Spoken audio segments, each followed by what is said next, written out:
നമ്മളിപ്പോൾ നിൽക്കുന്നത് മലപ്പുറം ജില്ലയിലെ താഴത്തങ്ങാടി പാലത്തിന് സമീപമുള്ള ആറ്റിൻ്റെ അടുത്താണ്. ഇവിടെ നമുക്ക് ദൃശ്യത്തിൽ കാണാൻ കഴിയും, ഇന്ന് രാവിലെ വയനാടുണ്ടായ ഉരുൾപൊട്ടൽ മൂലം ഇവിടെ കുത്തൊഴുക്കിൽ ഈ ആറ് കരകവിഞ്ഞൊഴുകുകയും അതിലേക്ക് ലക്ഷക്കണക്കിന് രൂപ വില വരുന്ന തടികളും അതുപോലെ തന്നെ ഗ്യാസ് കുറ്റി ഉൾപ്പെടെയുള്ള വീട്ടുപകരണങ്ങളും ഒഴുകി പൊക്കിക്കൊണ്ടിരിക്കുന്ന കാഴ്ചയാണ് നമ്മൾ കണ്ടുകൊണ്ടിരിക്കുന്നത്. നമ്മൾ ഈ കണ്ടുകൊണ്ടിരിക്കുന്നത് അതിദാരുണ ദുരന്തത്തിൻ്റെ ബാക്കി പത്രമാണ്. കഴിഞ്ഞ ദിവസം വയനാട്ടിലെ ചൂരൽമലയിലുണ്ടായ ഉരുൾപൊട്ടൽ മൂലമുണ്ടാകുന്ന കുത്തൊഴുക്ക് ഇങ്ങ് മലപ്പുറം ജില്ലയിലെ താഴത്തങ്ങാടി പാലത്തിൻ്റെ ആറിലൂടെ ഒഴുകുകയാണ്. അവിടെ അപകടത്തിൽപ്പെട്ട വീടുകളിൽ നിന്നുള്ള ഉപകരണങ്ങളും തടികളുമാണ് ഈ ഒഴുകിക്കൊണ്ടിരിക്കുന്നത്. ഇതിൽ വീട്ടുപകരണങ്ങളും ഗ്യാസ് കുറ്റിയും ഉൾപ്പെടെയുള്ള നിരവധി വസ്തുക്കൾ ഈ ആറിലൂടെ ഒഴുകിക്കൊണ്ടിരിക്കുകയാണ്. ഇതിനോടകം തന്നെ 130 മരണങ്ങൾ റിപ്പോർട്ട് ചെയ്തിട്ടുണ്ട്. ഇന്നും തിരച്ചിൽ തുടരുകയാണ്.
വെട്ടിയിരുന്ന മരങ്ങളാണ്.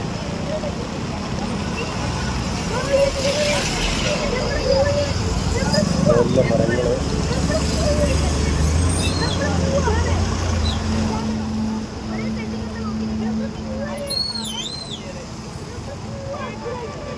അവർ കായ നന്നായിട്ട്